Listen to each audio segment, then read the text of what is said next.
All right. So we are here today with Wil Carlos, and he has some really cool stuff that he's going to be talking about as far as your mindset and shaking out some old beliefs today. Um, but first, I'm Corey Walmsley, and I'm the CEO of Aurora Coriolis Publishing. And today, while we're talking, if you have questions, make sure you drop them in the comments, or if you're watching the replay, of course, we'll pop back in and answer anything that you have for us later. So I'm going to turn this over to Wil, let him introduce himself and tell you a little about what he does and what he's all about. Thanks. Yeah, and thanks for having me, Corey. It's great that we got to connect a few weeks ago. I think we just added each other as friends and then realized like we had some great potential collaborations. So thank you for having me in the group. And then we've got a wonderful podcast. You came on my podcast, so I'm excited to share that with the world as well. And yeah, so today we're clearing limiting beliefs, which might sound weird, might be the first time that some people have heard that, or you've heard it before, but someone was talking about it in general terms of, you've got to clear your scarcity mindset, which is all fine and good. But I like to get really specific. So we're going to get quite specific today as to exactly what are the beliefs and what are the specific words in your head, specifically about getting your book out in the world, because that's Corey's specialty. So I wanted to come into your group to help give some resources and support to help you get your book out there. Corey's got your back on all the technical, how to actually do it, how to organize your thoughts, how to make it sound great, how to tell your story, and probably a good dose of the mindset. And then where I can come in and support are those places, the blind spots, the places where you don't even know why you're so scared to put pen to paper. You don't even know why you can't make that video to promote the book that you wrote. You don't even know what's going on. So that's where I hope to support today. So Yeah. yeah, so and I work with healers mostly and coaches as well, sometimes artists that are having visibility blocks, that are dealing with procrastination or burnout, or they're feeling weird or jaded about marketing themselves. And I help them identify what are the beliefs that are keeping them stuck so that they can have freedom and ease, they can shine as they are truly meant to shine and do great work. That is so awesome. And, that's why we connected to begin with, was you work with a lot of the same type of people that I like to work with. And I think the limiting beliefs thing is, like you said, it kind of gets thrown around like, oh, you have this block, you have this limit. But really figuring out what to do with it and how to get around it, get rid Hmm. of it to begin with. I think that's really, really important. So I wanted to back up a little bit and talk about what happens if people try to move forward when they have these limiting beliefs. So let's say an author or a business owner is like, yeah, I'm ready to write that book. How is this showing up for them when they Yeah. have a limit? Yeah. So it shows up usually with well, there's actually 8 ways that I find that it shows up, and that's why I've made it's called the 8 pillars of the imposter complex. Mm. And these are the 8 ways that I saw after working with hundreds, about 500 people around the world, mostly women. I started to see some patterns that came up, that they would always procrastinate, or they would always get burnt out. And now I'm so tired, I can't work on my book, or I can't work on my business, or I can't make that video, or I feel like a fraud. I don't know what to say, or well, I've got to help my family. My family comes first. I can't go writing my book when there's dishes to do or there's kids to drive somewhere. Like, I've got to take care of my family.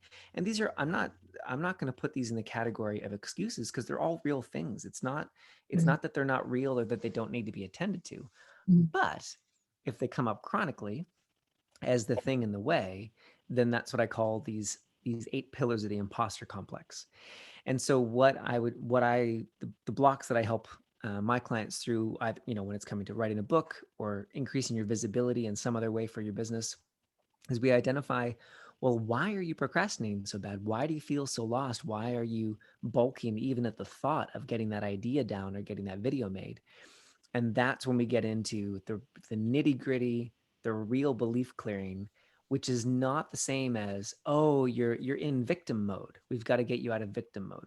Well, Mm. that was okay 10 years ago, circa 2005. That was a revolution to talk about victim mode and to talk about limiting beliefs and dealing with them.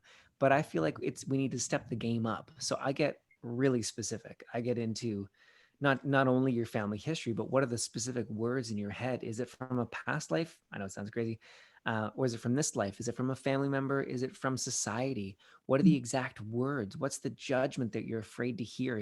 If you write that book, if you put pen to paper, where you click your fingers on the keyboard and you get it out there, what's the judgment that you're so scared to hear that you can't even get together the idea for your book? And now we're cooking with fire. Now we're actually getting to the real thing. We're getting to the real block, not the like, oh, I have a fear of success. No, you don't. You have a fear that when you're successful, someone's going to say, you wrote a terrible book. Why did you waste all that time and my time in reading it? You don't know what you're talking about. It's not a fear of success. It's a fear of someone saying those words to you. So that's what I mean by limiting belief clearing.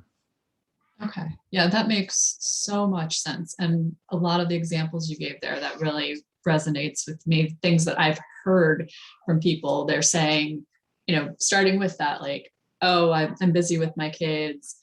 Oh, I have this going on. And to get to that root, I think is so, so important. Can you tell me a little bit about how you do that? Because we went through a session together. So I've seen how you work with people, but tell me a little bit about how you do it, just so everybody can hear it. Yeah, yeah, of course. So when basically when energy moves, my body reacts. So the analogy that I give a lot is with a metal detector on a beach. As you're walking down the beach to try to find the metal object, you don't know what you're looking for. You're hoping it's a gold coin or a gold watch or something, but you don't know what it's going to be. And you take the metal detector down the beach, and then when it comes over top of a metal object, it starts to beep. And then usually, I think the way that metal detectors work, the size of the object or how close it is tells it'll beep louder or faster. So if it's a small object and it's way down, it might just go beep, beep. It's not a lot of energy. It's not a lot of kick. But if it's a big metal thing and it's really close, it'll go beep, beep, beep, beep, beep, beep, beep, really loud and really fast. So it's the same thing with my body. When I'm with a client, and it even happened with Corey, it happens with everyone. As far as I'm concerned, if you're in a human body, you still have stuff to work through.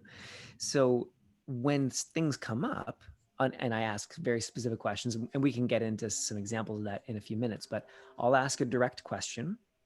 And with the direct answer, my body will twitch. So let's say, for example, I ask someone if they have a specific belief about, do you believe that if you put that book out there, you're going to be ridiculed? And the person says, no, I don't believe that. And my body twitches or I make a funny face. That tells me that the person's not being totally truthful to themselves. They're not actually in alignment with what they just said. They want it to be true. They want to believe that they're fearless and they can put their book out there, but their heart isn't in it, or their unconscious mind is not aligned with their conscious mind. There's a lot of ways you could talk about that or express that. So my body will twitch. I'll literally go, and I'll make a funny face like I just sucked on a lemon. Or I'll get the indications will come in different ways, but that's the most common. And then also I yawn. So when energy starts to move and clear, I yawn because it's just my body's way of letting me know that something's shifting, something's releasing out there with that person or in the world. So that even happens, it might start happening now that we're talking about it. If there's anyone live or anyone that's watching in the future, if we do any belief clearing, you'll probably see some of that because I'm not only aware of in the present moment, my body is aware of the future moments and the people around the world. Yeah, that's so interesting to me. And I wanted to ask a little bit about what you were saying with the way it's how do I want to phrase this? So like you feel like you don't have this belief, but it really is so ingrained that you're saying, no, I don't believe that, but really you do. So if somebody has something like that going on, and I know this happened when we were talking too, I was like, no, that doesn't sound familiar. And you started twitching and I'm like, oh, yes. Okay, well, somewhere, some part of my body, my foot or something really is telling me, no, we can't move forward with that. How can somebody identify these things in themselves if they are saying, yeah, I want to move forward, but they know there's something holding them up. How can they figure that out? Mm-hmm. Yeah, there's different levels. One, the most obvious is hire me. Yeah.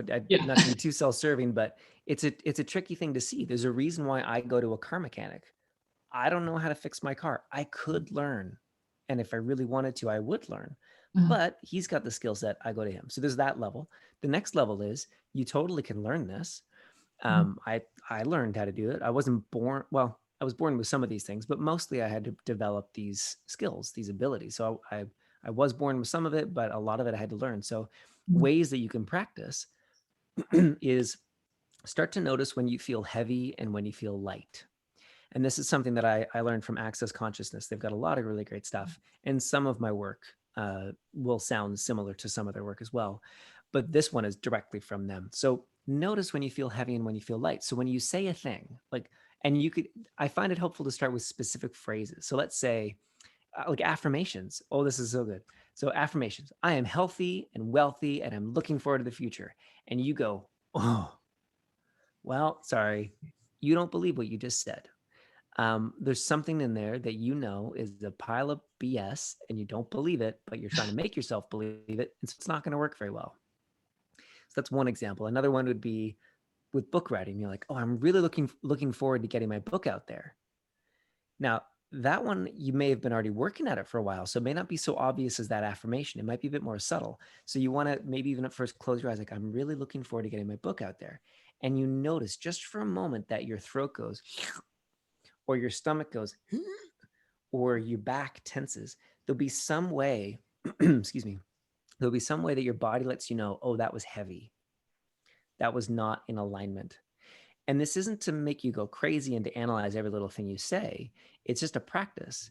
And I even catch myself in the middle of phrases with clients. I'll come up with some bold thing like everything in business is about relationships, like getting onto my soapbox of like, because I know all these things about business. And then my body will go, and I have to stop myself and backstep and go, oh, wait, sorry, I don't actually know that. My best guess, my best theory from what I've learned so far is that relationships are really key to moving forward. And then my body goes, ah.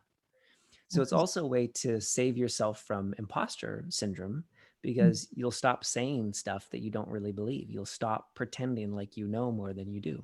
Sorry, that was a long answer to a short question. No, no, that was really helpful. And I feel like, it took me a long time personally to be able to listen to my body and start going, oh, it is telling me some stuff here. Mm, But it's not that I've thought about that with imposter syndrome or any of those kind of things. So, and I'm sure this is really helpful to everybody who's watching too, to learn about, how you can say, all right, this is clearly something I need to work on.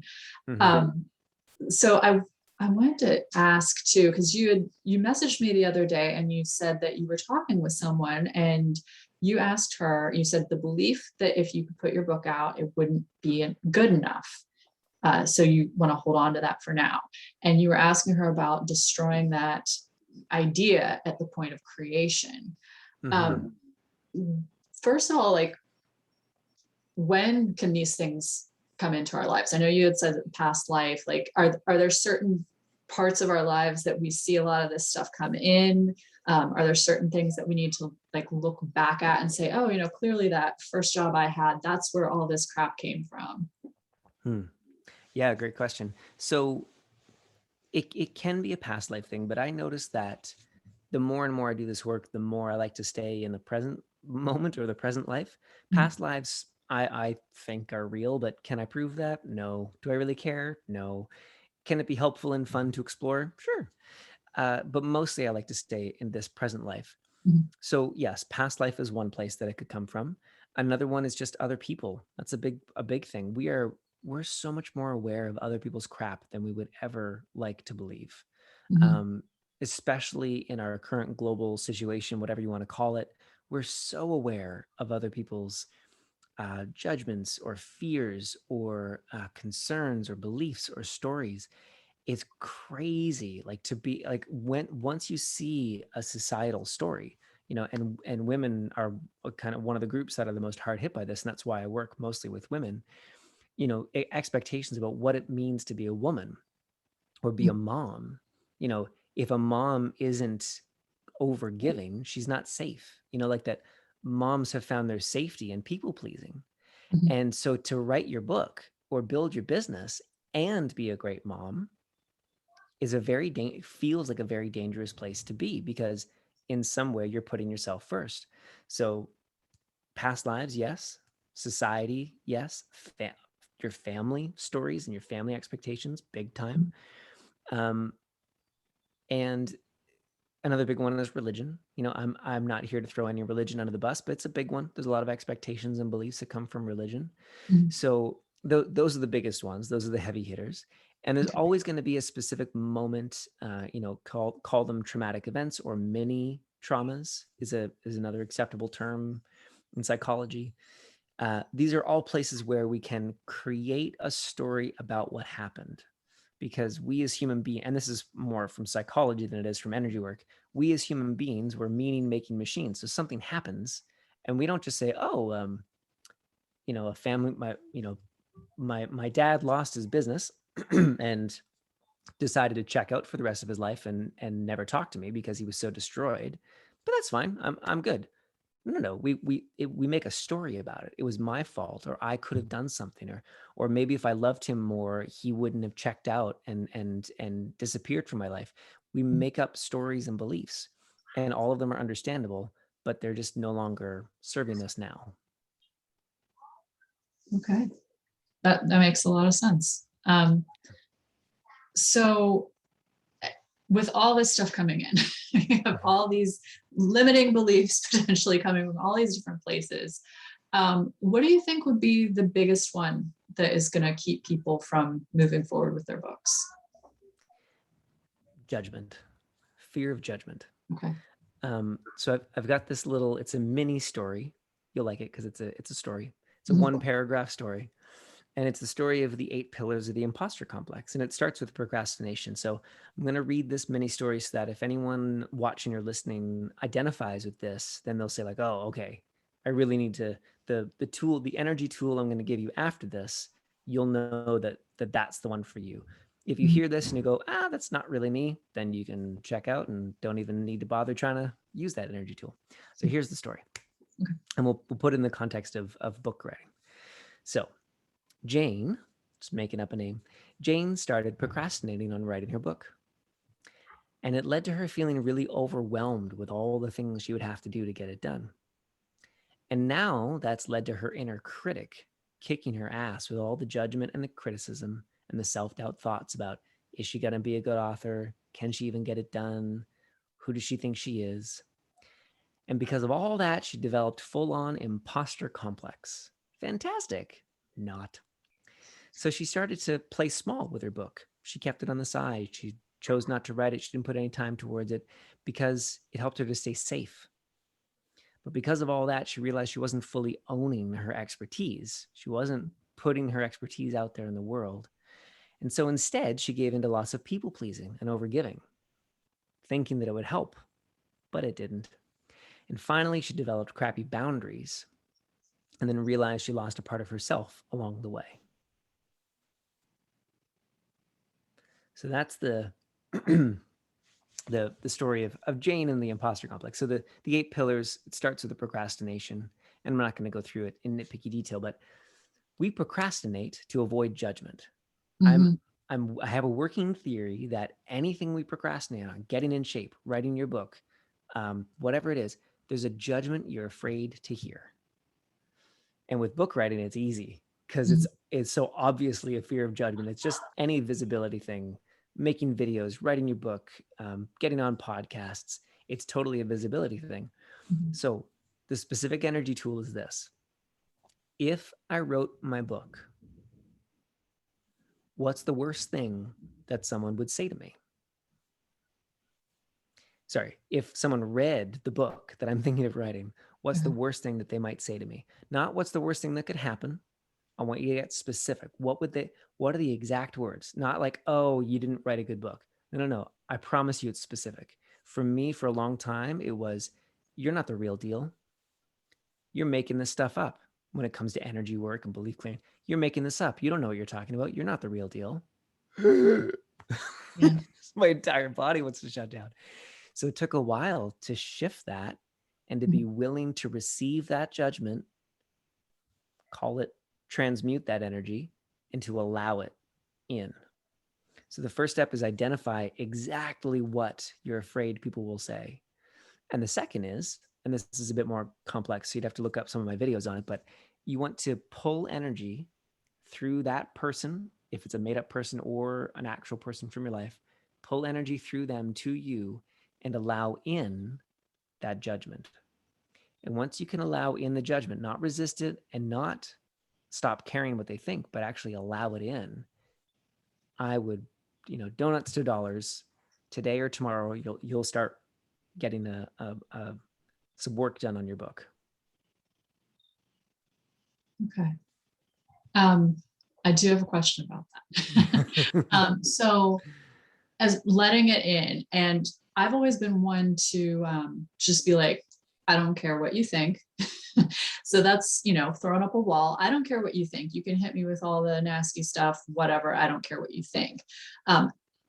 How do I let the negative comment in and just accept that it is a negative comment? Mm-hmm. What Yeah. needs to be done around that? Yeah, and it's stages as well, right? Like when I was working in restaurants, I wasn't ready to let it in.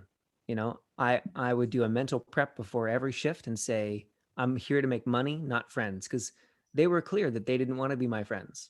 So I'm Mhm. going to stop being a nice guy. I'm just going to get my job done. I'm going to make my money and go home to my wife who loves me. Mhm. So I'm here to make money, not friends. Wall goes up, screw you. If I could go back in time, I would do that differently, but that's where I was at the time. So that's great. That's a great stage to be at. Yeah. The next stage would be at identifying what are the beliefs that you have that are creating or attracting that response in the world. And when Mhm. you identify those beliefs and you clear those beliefs or step out of those stories and see how you have either been a part of creating it or just created it, now you can receive it. Now you can let it in. So when I first started to realize that my fear of being called a fraud or a fake or that I was making it up was my own insecurity and my own stuff, that I had a belief that I was making this stuff up. Mhm. I went to work on shifting that. I started gathering my best testimonials. I started working with clients that wanted specific results, and then I helped them to get those specific results. And then I started visualizing and imagining people saying to me, "You're the real deal." I never told anyone that I wanted people to say those words to me, but Mhm. I felt it, I imagined it. Good old law of attraction, the secret, and I did all the other work. The belief clearing work is a big, big part of this. And now it's one of the most common uh, compliments or things that new clients will say to me. They'll literally say, "Holy you, wow, you're the real deal. Like, I can't. Wow, like you're the real deal." And the first time it happened, it blew my socks off, and now it's just become a thing. Yeah. So allowing it in goes hand in hand with looking at what are the beliefs that you have that are creating, attracting, inviting that into your reality. But I want to be really responsible and say, if you are in a traumatic place in your life where you've recently dealt with trauma, or there's been abuse, things like that, this can get tricky because then you can start saying things like, well, then I wanted those horrible things to happen to me, and that's not what I'm saying. We're not going to take this to an extreme place. We're talking about people that have a business or wanting to write a book, that are at that stage where they're ready to expand to the next level. If you're at the previous stage, I really recommend some personalized support from myself, from someone who specializes in trauma, and Mhm. then you could do this work at another time. So this isn't victim blaming. This is not shaming. This is the complete opposite of that. Mhm. This is about empowerment. Okay. Yeah, thank you for sharing that part of it, because I do think sometimes people can get confused and think, oh, okay, I brought all this on. Yeah. um, Yeah. yeah, so okay, that makes a lot more sense. So thank you for diving deeply into that one. So gosh, we've been on here for quite a while, and I didn't want to take Yeah. up your whole day with this, but thank you so much for hopping on and sharing all this stuff with us about the clarity and the deep beliefs that we have about showing up and getting visible. So can you tell people where they can find you, and if you have like a free tool or anything that you wanted to share? Mm-hmm. Yeah, so I've got my website, which is myspiritualclarity.com. And then for anyone who is at that stage where you really want to get the book out and maybe you're not quite ready to work with Corey because you know you got some imposter complex stuff going on, or you are working with Corey, excuse me, but there's also some of that deeper belief stuff and you'd like to have some more ease to actually apply what she's teaching you, then I would love to invite you to come and try a free session. So it's a free 15 to 25-minute belief clearing session. And you can find that at myspiritualclarity.com/align with ease. And there's an application form just to make sure that it's a good fit, that, you know, I'm the right person for you, you're the right person for me. And then we meet and we see what beliefs we can clear to help you have some more freedom and ease. But that's only for people that are, you know, you're probably already a business owner, you're in the process of writing the book, you're actually in movement towards that. If you're still trying to figure all that out, I've got tons of free resources, tons of YouTube videos, tons of Facebook videos, lots of ways that I can support you. So you can reach out and ask, and I can link you to the right video. I don't mind taking the time to send you the right video. Yeah. Awesome. Well, thank you so much. And we can put the link for both of those below so people can get through this and get their books out. So if you have questions, again, make sure you drop it in the comments, and otherwise have a fantastic day. Awesome. Thanks, Corey. Thanks for having me.